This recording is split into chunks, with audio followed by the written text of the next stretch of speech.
हर गांव की ना अपनी एक कहानी होती है।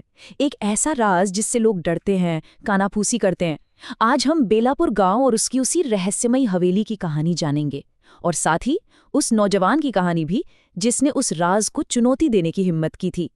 बेलापुर गांव में एक पुरानी वीरान सी हवेली थी और उसके बारे में ये चेतावनी हर किसी की जुबान पर थी। सोचिए, एक ऐसा डर जो सूरज ढलते ही पूरे गांव में फैल जाता था।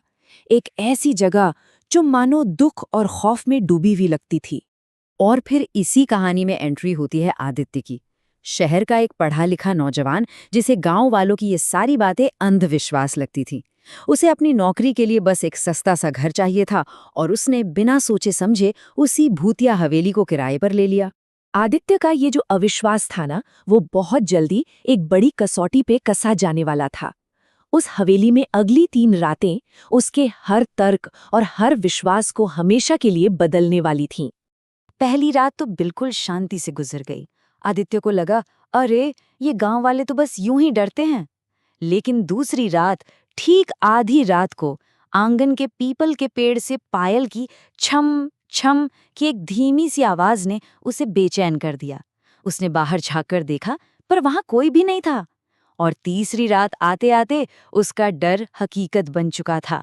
हवेली के दिए एक एक करके अपने आप बुझने लगे और हर बुझते दिए के साथ दीवारों पर काली परछाइयां नाचने लगी। उस रात के बाद आदित्य का सारा आत्मविश्वास वो चकनाचूर हो गया। अब वो सच में डरा हुआ था।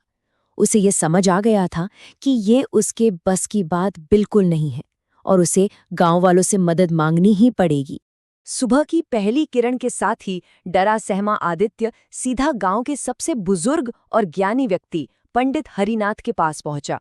कहते हैं कि पंडित जी इस गांव का हर राज जानते थे और आदित्य की आखिरी उम्मीद अब वही थे। आदित्य ने पंडित जी को सब कुछ बता दिया और वही सवाल पूछा जो अब हमारे जहन में भी घूम रहा है। आखिर बेलापुर हवेली की असली कहानी क्या है? ऐसा क्या हुआ था उस घर में? जवाब अतीत की एक भूली बिसरी दर्दनाक कहानी में छिपा था।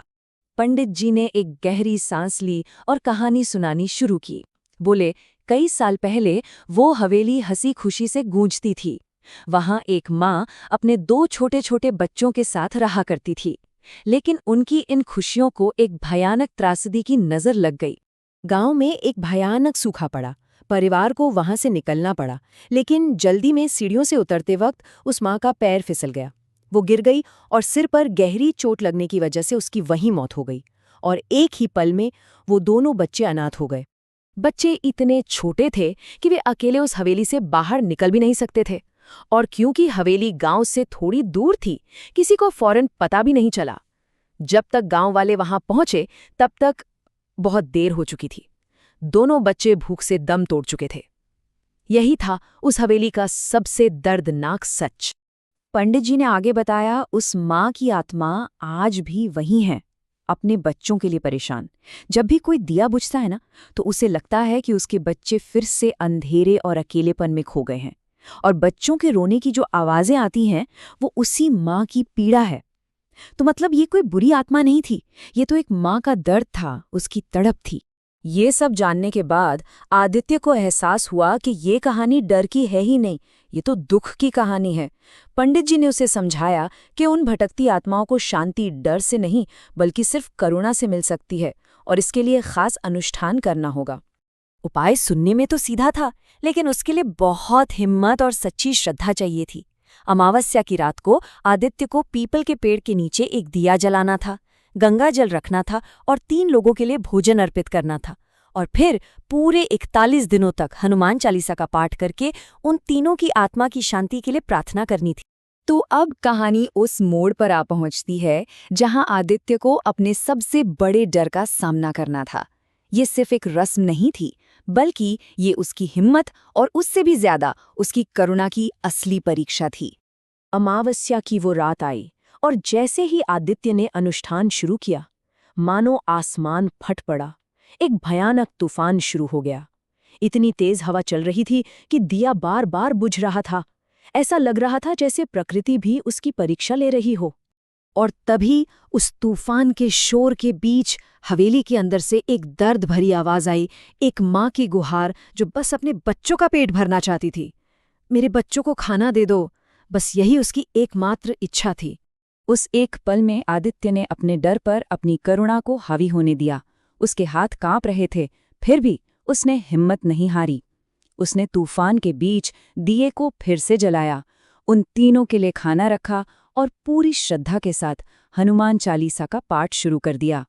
और जैसे ही हनुमान चालीसा की आखिरी चौपाई खत्म हुई, मानो कोई जादू हो गया। तूफान अचानक थम गया, हवा रुक गई, दीवारों पर नाचती परछाइयां गायब हो गईं और पहली बार उस हवेली में एक गहरा सन्नाटा और एक अजीब सी शांति छा गई।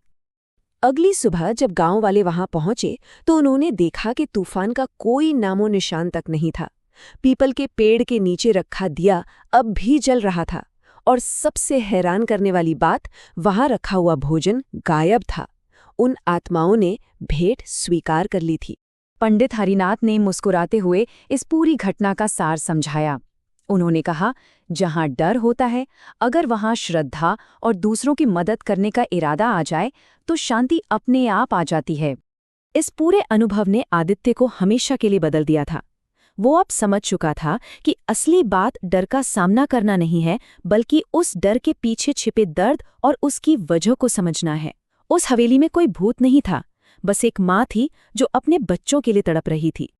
और ये कहानी हमें एक बहुत गहरे सवाल के साथ छोड़ जाती है। क्या कभी कभी किसी की मदद करने का सबसे शक्तिशाली तरीका सिर्फ उनके दर्द को गहराई से समझना और उसे स्वीकार करना ही है?